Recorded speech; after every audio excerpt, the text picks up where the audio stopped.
I'm Stefanie from Rearview Rhonda. And I'm David from The Devil in Us. We're excited to share the noise coming out of this town. This is Noise and Nonsense, a podcast about the bands playing your favorite house shows, DIY venues, or melting faces at the local bar down the street. These are the bands you should know, the ones killing it locally. In rock, punk, metal, all local, all killer.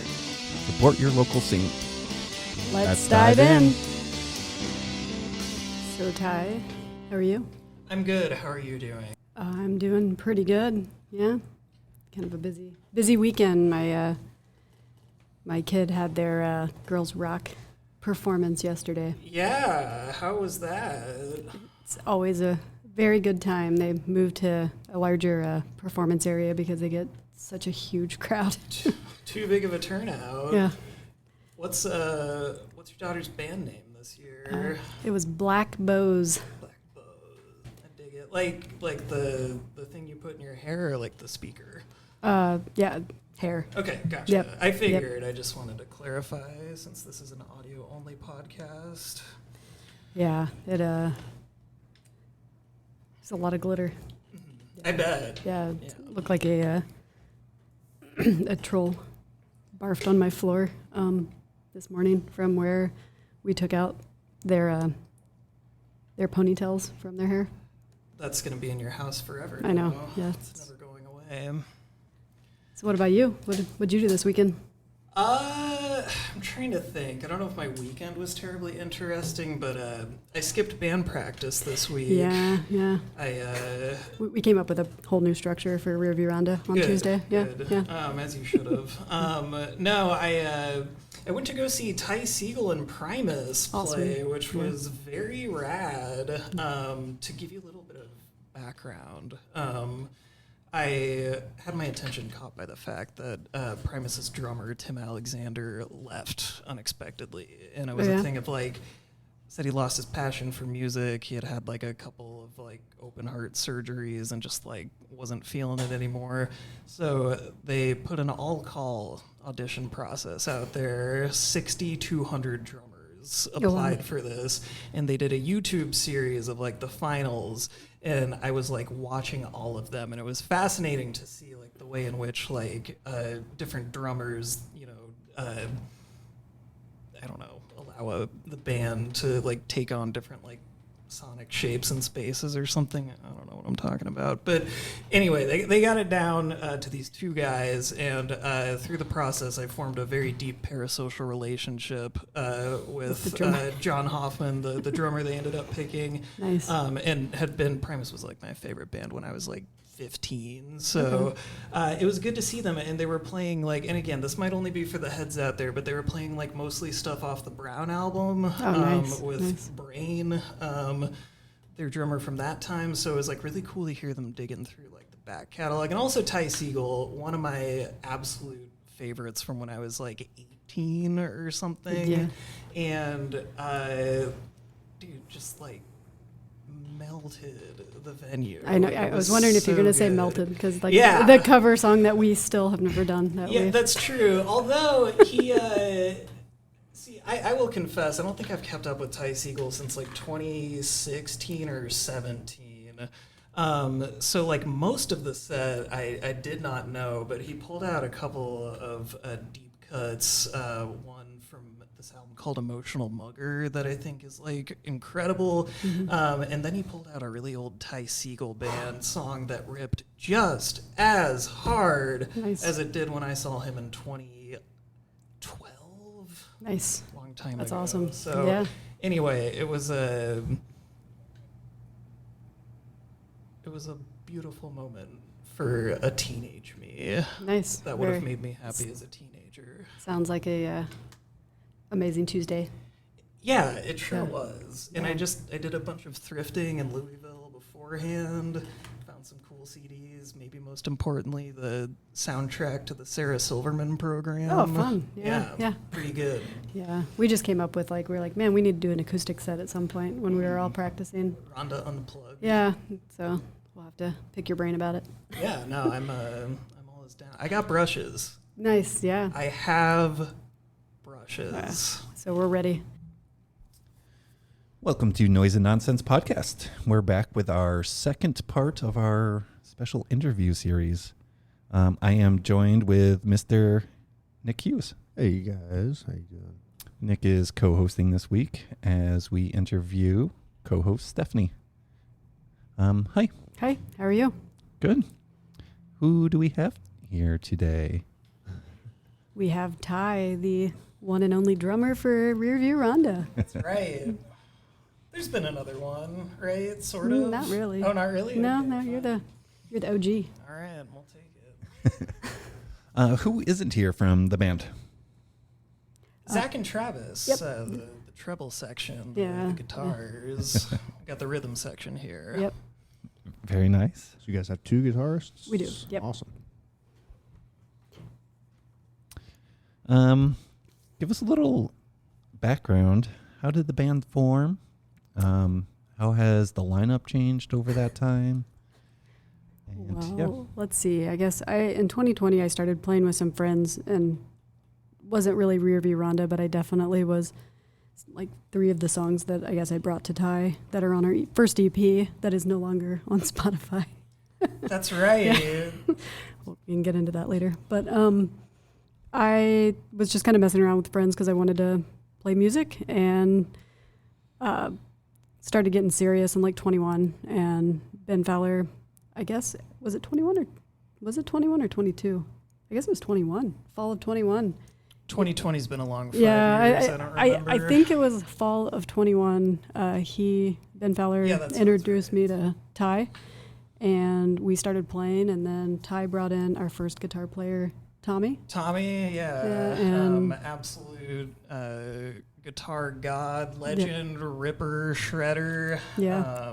Stefanie was like, because we had a guitar player before that who had to drop out of the project, and Stefanie was like, "Can you think of anyone?" I was like, "This is the only person Yeah, that he can was play amazing. guitar for Rearview Rhonda." It's like he would like just like a guitar playing, like amazing guitar player, and then like watching him like even change like tone on his pedals. He would like dance to like I can only use one foot on my pedals, and I always feel like I'm gonna fall over when I do it. And Yeah. he's just like tapping them both with both feet, and like has amazing tone and just riffs and everything. He was freaking awesome. I can't remember if I told you this, but for the benefit of the listening audience at home, Tommy sent me a song. He lives up in Grand Rapids now, so obviously, we have the other 2 guitar players. But he sent me a song down to play some accordion on. Oh, nice.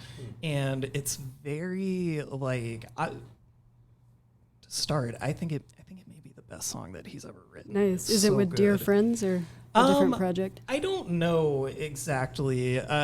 We started collaborating. There was a tribute album to Will Cullen Hart from the Olivia Tremor Control. It was kind of part of that, like Elephant, or not just part. He was like one of the foundational members of like Elephant Six and that whole crew. And when he passed away last year, some people on the online like threw together like a compilation album. And so he was like, "Hey, do you want to do some quick like accordion dubs on this like Olivia Tremor Control song?" And I was like, "Yeah." And like we had such a good time. I was like, Yeah. "Well, let's just keep going with Yeah, it." that's so, awesome. yeah. So Ty also plays accordion, if you didn't catch that. Yeah. That's pretty awesome. It's a strange instrument. Yeah. It is. Yeah. It's Is it difficult? It seems difficult because you have the keys plus those. What the hell are those little black keys? so the left side is So many the yeah. that's like your bass chords. And Okay, so, the little buttons. Yeah, they're arranged in columns. So there's like a row of root notes, and then they go back to the major. So it'll be like you have the root, like the 1, and then you'll have like the major chord, the 3 and 5. Then you'll have the minor, and then you'll have Okay. the 7th and the diminished. So there's there's method to the madness, but yeah, it's awesome. a lot of moving parts. Yeah. Yeah. On that bad Okay. boy. That makes way more. That's a lot simpler than what I don't know what I thought it was going It's to be. kind of like but- an omnichord, if Okay. you've ever seen one of those. Yeah. But I don't know why I thought that would be like a useful reference point. Oh, yeah. Yeah. See those all the time. But I guess for back to the origin, so Tommy, after we released 2 EPs, broke the news to us that he was moving to Grand Rapids, Michigan, and so the search started, and that's where we found Zach. No. Oh, yes, yeah, yes, Zach, you're right. Yeah, Zach came in late 22, I guess. Something like that. Yeah, Sorry, August of the 22. reason I was disputing the chronology was because Tommy recorded guitar on like the second EP, Walking the Trestle, available at rearviewrhonda.bandcamp.com. But he, Greg Moore of Noisy Chairs, mixed that EP. He did, yeah. And then joined Yeah. the band, but I don't remember the sequence. So he of joined that. basically about the same time as Zach. I feel like I physically talked to Zach first, I guess, but I feel like in August of 22, they both pretty much joined at the same like band practice in August. And then, so yeah, Greg was with us for a year. About a year, yeah. And then we have 3 songs, I guess, currently. We had a whole album, I guess. I forgot about that one. Oh, yeah, we recorded There's an a whole album yeah, with Greg on it Greg that and I just Zach. forgot about. Love for Bad Energy. Yeah. And then, we have 3. Pick up a CD. Hiding away It's right got now. it's got really cool artwork from Yeah. Ryan Dunn. I'm wearing a Hypertensions Yeah. t-shirt. Yeah. Same guy who did our album Yeah. artwork on Nice. this t-shirt. Yeah. And our very first show, he did the artwork for the flyer. Yes. Yeah. The Ultra Bond show. Yeah. Yes. Yeah. Oh, that was a cool So poster. yeah. And then he left, Greg, and then we have Travis. So yeah. But now Greg's kind of like in the George Martin sort Yep. of role where he's recording us, he coaches us. He comes in prior every recording session and gives some like constructive criticism and Yeah. anything that we could try out to maybe make the sound a little more entertaining. Yeah, there's a lot of debates about who the 5th Rhonda could be. Yeah. Maybe he's just Rhonda. He's one of them. Yeah. That we finally found Rhonda. Yeah, that's his mom. Is named Okay. Rhonda. It's her. So Glutton was your third recording? Yeah. Third So recording, 2 first EPs and then LP. Glutton. Okay. Yep. I think I met you Glutton. Yeah, so it's 2 Right. and 22, and then that Yeah. came out in 23.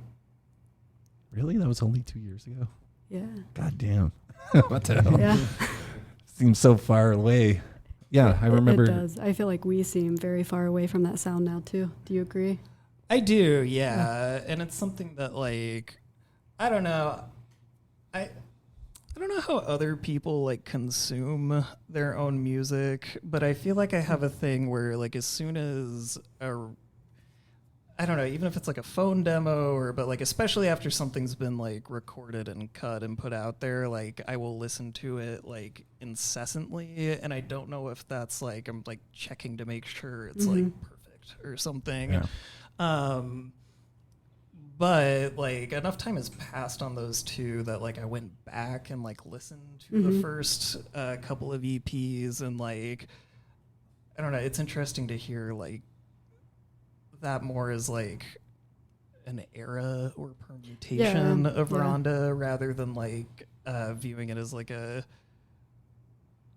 like I don't view the band's like discography as like a linear sort of thing. It's more just like here's what the project produced at this particular moment. Yeah, whatever was, I feel like it definitely evolves.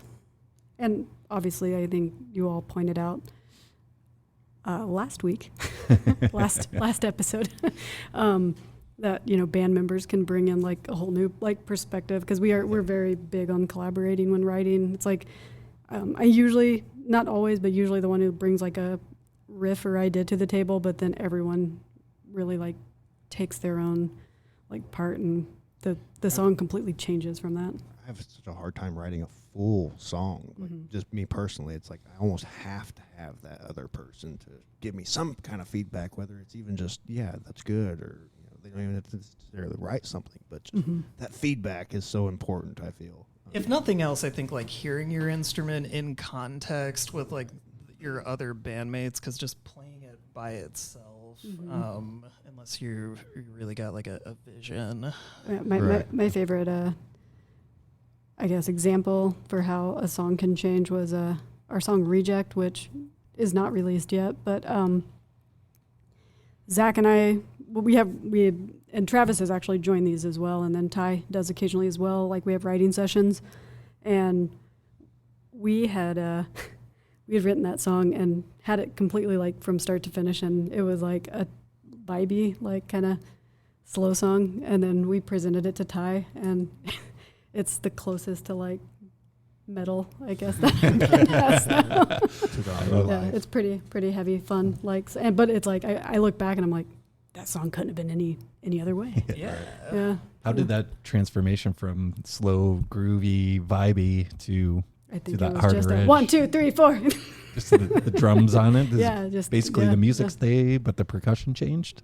Yeah, it was immediate. I think you heard the riff, and that's what came out. Yeah, I was like, this would sound sick this way. Yeah, it wasn't a slow transition. It was that's it. This is how it is. First thought, best thought. Yeah.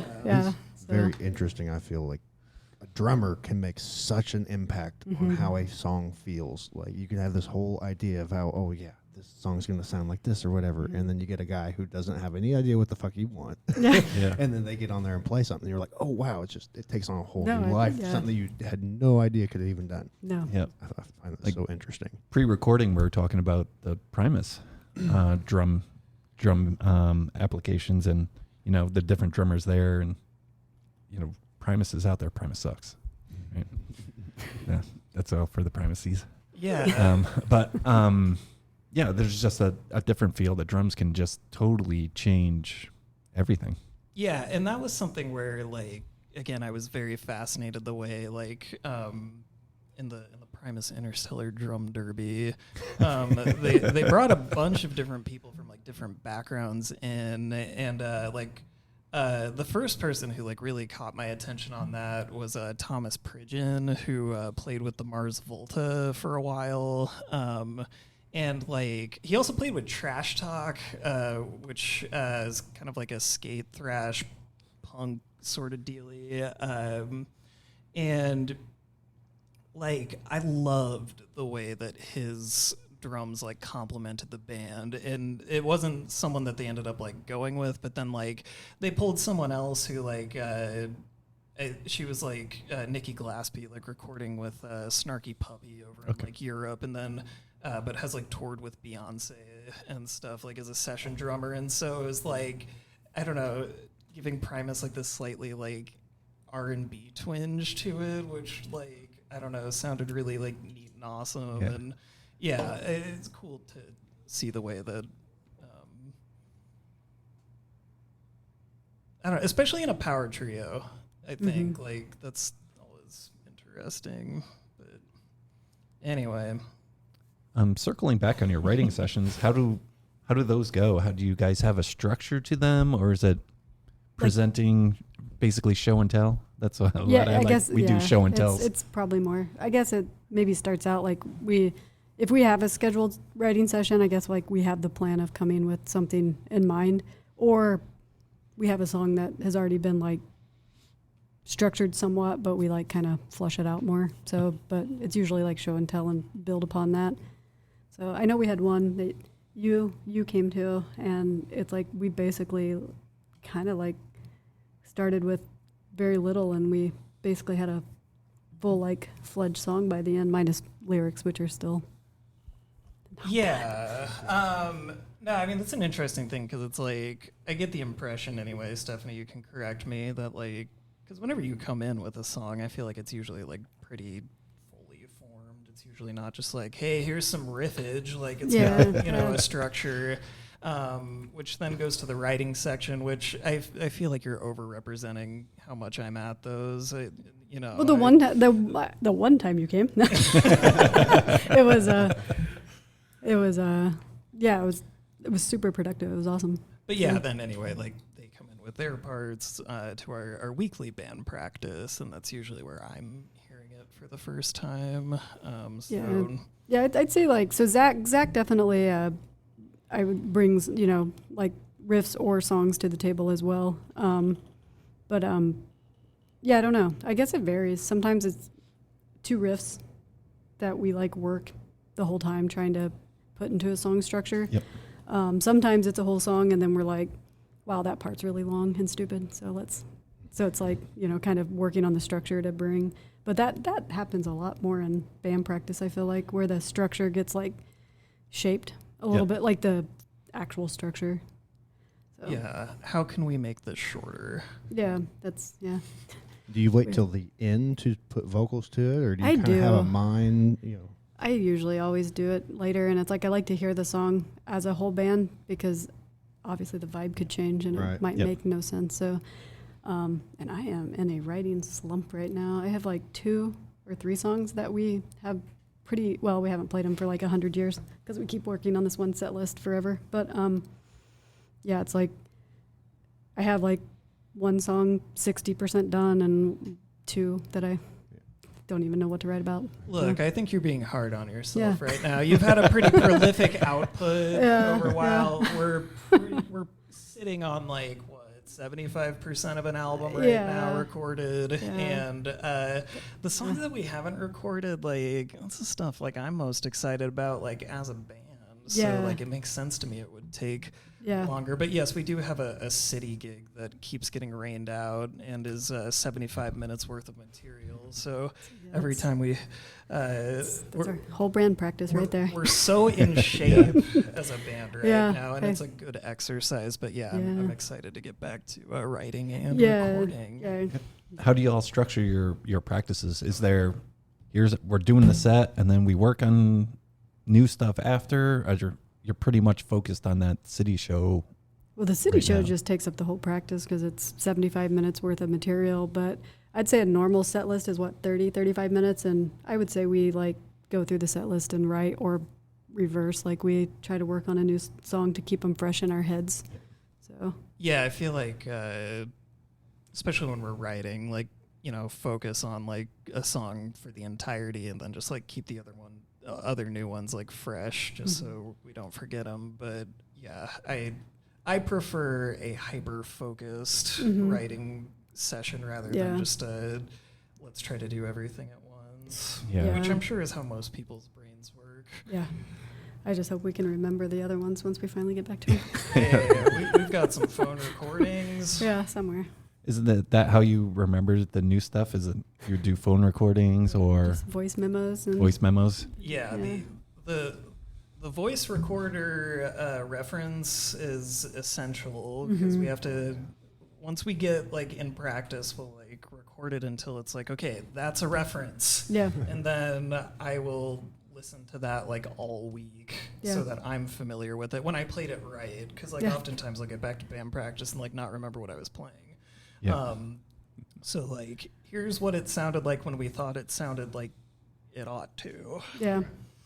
We make that mistake sometimes. We'll have a Dude, like- we never record anything, and I Yeah. fucking forget everything. We'll We'll- never forget this. We'll be like, man, we did this part so badass last practice. How did we do that? Yeah. And then nobody's got a reference Just- point on the how Yeah, we no did one has that. a Take reference. a recording on your phone. And then we play it there and we're is. like, hey, that actually kind of sucks. Yeah, yeah.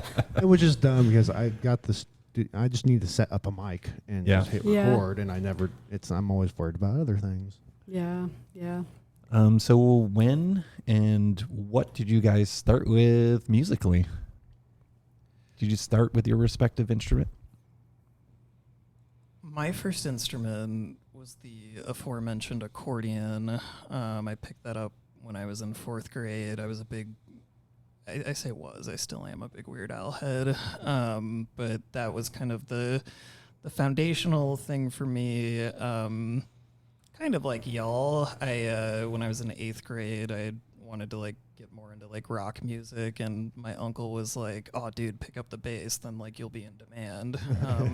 And so I wrote Yeah. that for a while through college, and I started playing drums because it was my brother's old kit when I was like 16 or something. But 2020, when like the lockdown happened, I was just like, okay, well, I'm just gonna see how good at drums I can get by myself, and that's kind of Oh, when yeah. I became more like I really shedded practicing, and that's when it, I don't know, I consider it that I was taking it seriously, I guess. Yeah. For those who didn't know, Ty plays drums in our intro, That's right. Oh, yeah, Yeah. yeah. We recorded that. Yeah. and And which was mixed by Nick. Oh, nice. Yeah. And I We guess, got everyone in the room ready to yeah, to go to my first instrument, I guess I played piano first. But I played guitar. I started guitar when I was 11, and I play guitar in the intro. Yeah. Yeah. But I started on guitar, and I don't know. I probably played a lot of metal. I did I do believe I got into guitar. I remember watching Beavis and Butthead and getting really excited about Babes in Toyland. Yes.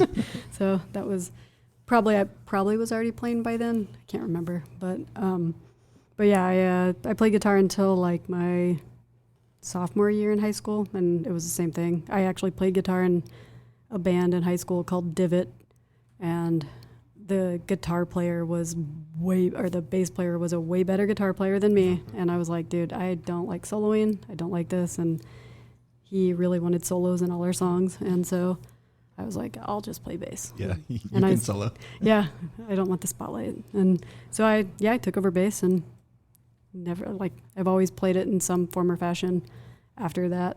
But I did play banjo for a while. Okay. So then just in 2019, I went back to electric bass and playing bass again. Do you still play banjo at all? I do, yeah, for fun, just when I have time. I always wanted to learn banjo. I know. It looks so like hard. a lot of fun, like this just finger picking style. Yeah. And even on guitar, it's really fun, but just something about that twang of a banjo, just Yeah, something, it hits the hillbilly in me. yeah. I play clawhammer, so it's not like I don't know how to bluegrass Right. pick, I guess, but I did play classical guitar in college a little bit, so I have some finger picking style, but I prefer clawhammer, and I would like to figure out somewhere where a banjo could be overdubbed into a Rearview Rhonda song. Yeah. When it fits one day. Right. Hey, you did the Lap slide. lap slide delay on Street Side Voyeurism. Yeah, it was and I thought that turned out phenomenal. I found it was a 1940s Hawaiian lap steel acoustic, Oh, cool. that, it was a student guitar or something, and I found it for $40 and it might have been 20s or between 20s and 40s is when it came out, but It was old. it was old. I found it for $40, and it came with the guitar, the slide, and the original tab and everything that came with the slide, as well as the receipt. What the? Yeah, and I was like, this is probably worth more than $40. Oh, but yeah. and then I had Nick at Ardent set it up and get it functional again, and yeah, I put a mic to it with my Big Muff pedal and Oh, that's cool. did the Street Side Voyeurism on Walking the Trestle, right? Yeah. It has that slide guitar in the background, and so Did you ever find out how much it's worth? well, the slide itself is worth $80. Oh, damn. The metal slide. That's so crazy. yeah, and so the guitar, I don't know. I mean, but yeah, I feel like the guitar wasn't worth a whole lot, but the whole package, I'm sure, was Yeah, that's probably wild. worth it. So, Where'd yeah. you find it? Was it at was- a pawn shop or something? It was in a antique store, which Okay. typically antique people Yeah, are they usually a little jack the more. price, Yeah. So it felt like a win. It's actually where I got that same trip. I found the ride crash, which was it was in a junk store, and it was a really nice ride crash. That was they're yeah, just take the whole bunch of them for $30, and everything was trash besides that. But yeah. Thing they don't tell you about a ride crash, it's really just a crash. Yeah. I use mine You for can ride it. Yeah. Yep. your Well- heavy crash is all it is.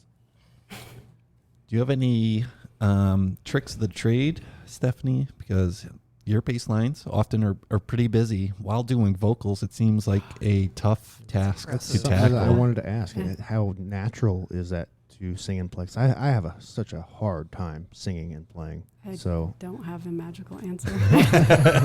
It just do happens. you really have to work for it, or does it really just y- come into? I Does a it lot of feel times natural? because I write my bass riffs first, and then I'm like, oh fuck, how am I gonna sing to this? Right. So yeah, Reject was one where I was like, oh my god, I'm never gonna be able to sing to the song. But so I guess just practice. I don't know. Yeah.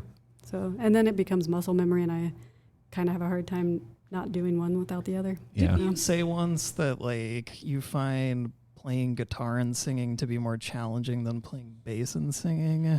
I do. I tend to just strum the chords to however I'm singing. Yeah.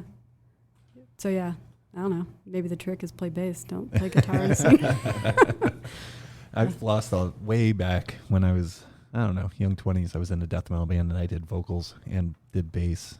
And like I could do it, but I've lost all ability to do so. I think it's just practice. These days. I don't know. I don't really have I don't know. It's just practice, I guess. I just have a hard time separating, especially if it's a different melody from what you're playing. Mhm. You know, separating those two. Like you really have to like put one on the back burner, really, like and know it so well that you don't have to think about it. Yeah. And I just come into it really slow. right. Like just especially the bass line, just play it really slow, and sometimes it's easy, and then there's been a few songs where I'm like, I don't know if I can do this, but just Work at it. make it happen. That's why I could never do drums. Counting more than one thing It gets tough too much sometimes. for Yeah, me. too many. Yeah, That's like I know. It's like every body part polyrhythms and moving. shit. Yeah. It's like, I did backup vocals for like a show. Yeah. And, I had to hand it over to the guitars. I was trying to do backup Yeah. vocals there for a while for Yeah. us when I was playing drums, and it's tough. It was good when it was good, but most of the time it was throwing me off, which was throwing the band off. yeah. Yeah. Well, you want to talk about what happened to your EP and the Oh. shithole that is a streaming service? Yeah. So I don't know. We don't really know what happened back in May, but we got a handful of listens. We possibly got put on a playlist. Maybe it was like a artificial playlist. I don't know. But our little listen count like spiked to like 1,000 like listeners. Something like that. And Spotify. Track one off of Rearview Rhonda, Lust to Bust. self-titled. Yeah. So and it was a lot of European listeners, which I don't know. We were in a German, the German fanzine. scene. Yeah, so it's like, I don't know. It could have been legit. Spotify saw it as artificial bot song and apparently a whole EP, and they took it down. And That's they insane. gave us an email saying that we possibly could be charged for all the streams as well. Wow. Did I not tell you that? Crazy. No! That's Yeah. such bullshit. Yeah, so I was like, But they're literally letting AI I just people saw it on upload there. AI onto that shit So, of other yeah. people's songs. That's insane. yeah, and DistroKid was like, you just have to re-download the album to put it back on Spotify, and they'll have to accept it. And I was like, I don't know if I fucking want to. No, Yeah. you Like, can just go fuck to them. rearviewrhonda.bandcamp.com, Yeah. Yes. buy the digital album, own it. You can download it in FLAC, you can download Yeah. it in MP3, whatever, and then you own it and it's Yeah. yours. And Yeah. that money goes directly into our pocket, and it's To not put just more a music out fraction there. of a cent Yeah. that Spotify would give us. Which Noise and Nonsense gets 0 cents from Yeah. Spotify. They do not pay They- podcasters. Yep. So podcasting used to get paid when it was Anchor.fm. Anchor.fm was the system that everyone used to upload. And then you know what Spotify did? They just went and bought them out. Yeah. And they're like, yeah, no more money for y'all. Fuck these big corporations. Yeah. They ruin everything. Capitalism's awesome. Love it. So, Well, like- that's a big bummer. yeah, I mean, I don't know. I just switched from Spotify right before this happened, so I was like, I don't fucking care. Okay, yeah. I wish it wasn't such a necessary evil almost.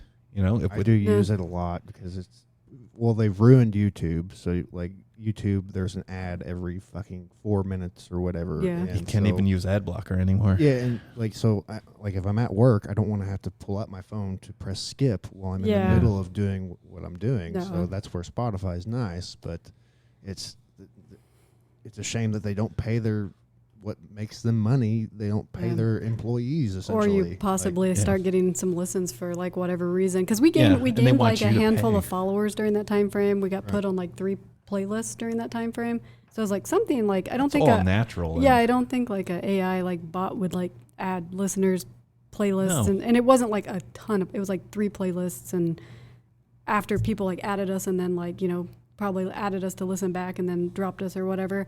I Yep. think we totaled like 15 new followers during that little spike, and they're still there. So yeah. Yeah, so that's a natural growth. Spotify and- just sucks. well, they use AI for all that stuff too. I Mhm. mean, barely anyone works there, so no one's looking at it really. Yeah. They just see the spike and no, AI deems it Yeah. false and inflated. It's real So, yeah, Shit show everybody out there. should go out and listen to our first EP on something besides Spotify and give a big fuck you to Spotify. Yes. Right. Yep. On Bandcamp specifically. Yeah. What shows you guys got coming up? If it doesn't rain. Yeah, August 3rd, we're playing Bryan Park. Yeah, it's not 100% confirmed by the city parks. They're still waiting on a confirmation from, I guess, that they can have a show there that day, but I believe it's that day. Tentative. Yeah. Penciled in. Yeah, and then the 29th, we're at the Bishop, I think. It's in my calendar. Yeah, I think August 29th, we're Sound Weasel's having a EP release. That's and, right. Yeah, and Okay. we're one of the supporting bands for that. Hell yeah.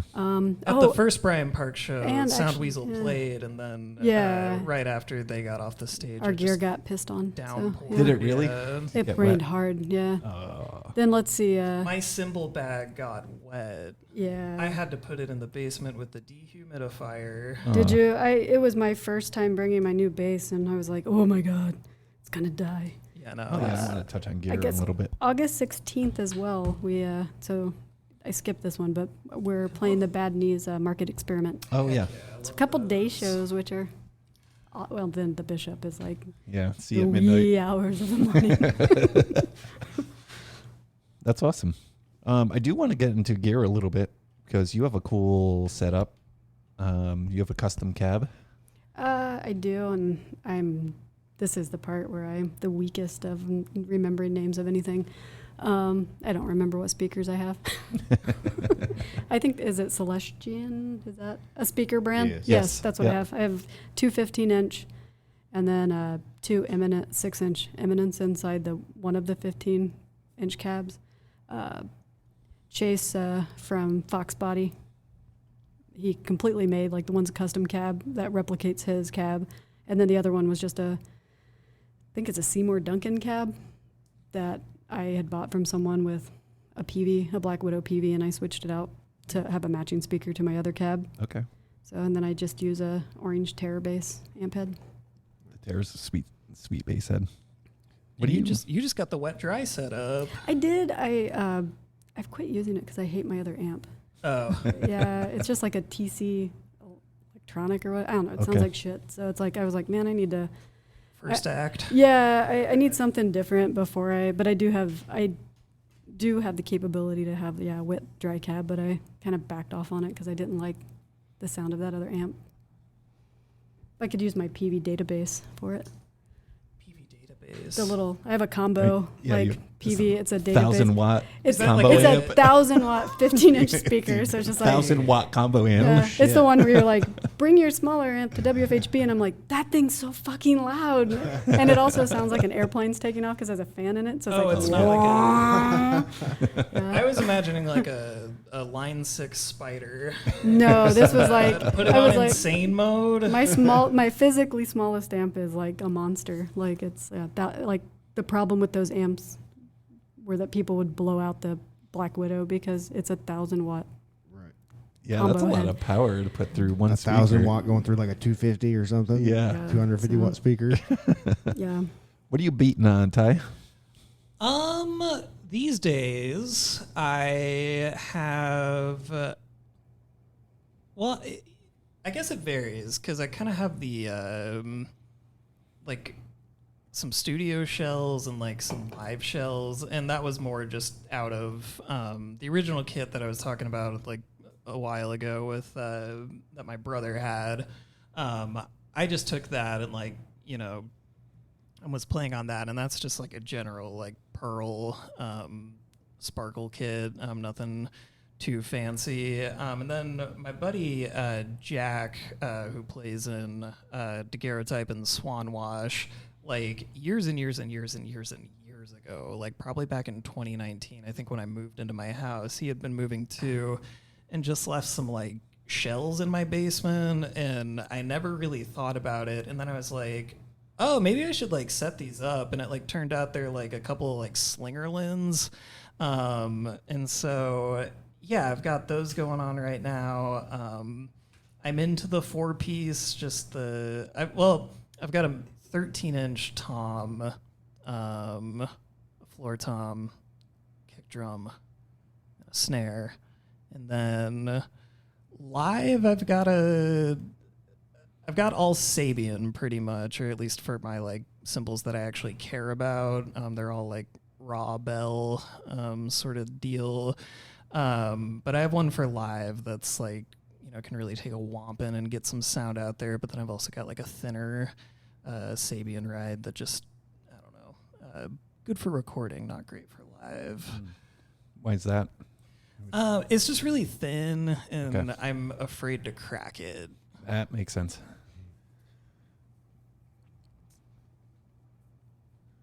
So how did you all come up with the name Rearview Rhonda, and what does that mean to you? Do you want to take it this time? I just like to make up stories each time. Yeah. Yeah, it the genesis of it really was Stefanie and I were on this road trip, and we were at a Flying J, and we met a woman named Rhonda, and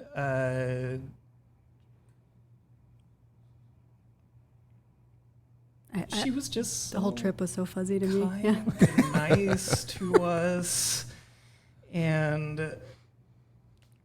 we were, she was going between all the trucks and the cars, and then we were backing up, and we didn't see her. Oh yeah. And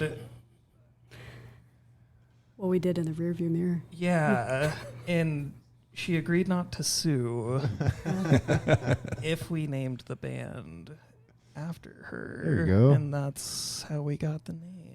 Yep. Everybody check your mirrors. Yep. What is your least favorite question, and why is it "Where's Rhonda"? I don't dislike that question. It's usually just people come up to me and they're like, "Your name's not Rhonda?"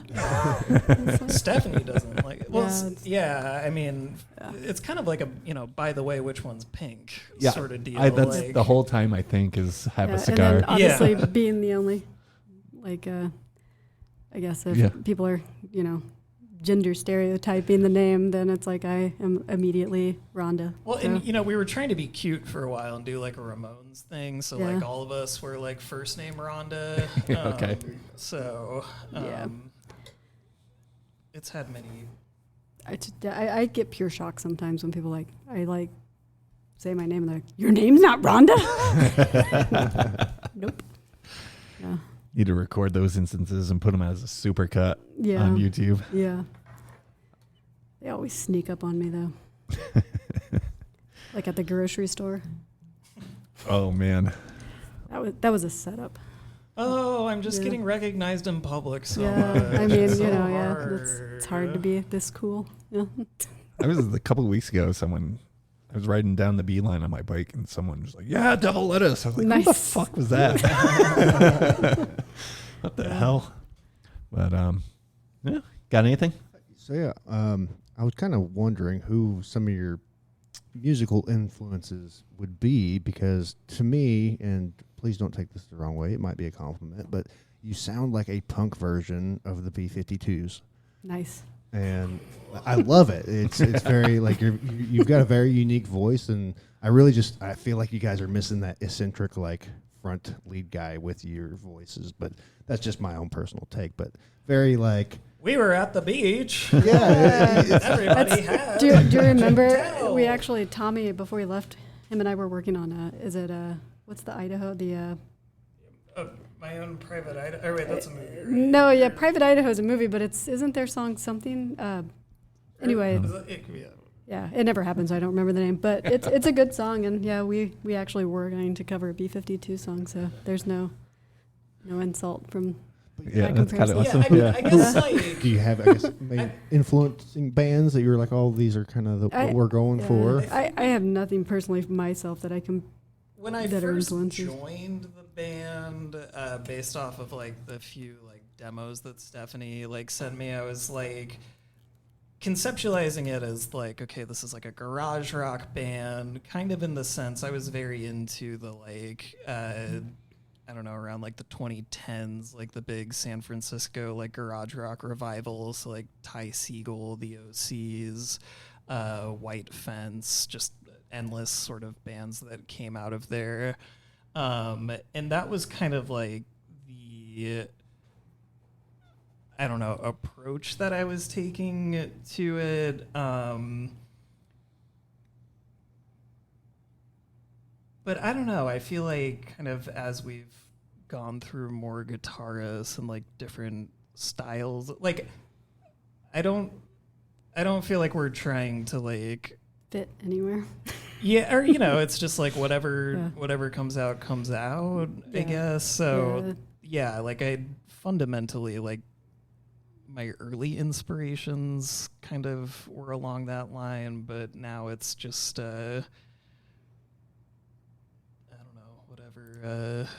whatever floats your boat situation. Yeah, whatever happens to come my way. I feel like, my groundwork for music in itself would have been like, the grunge scene and like Riot Girl scene and stuff like that. But I don't know if I ever really have written songs and it's probably ingrained in me just because it was what I was listening to.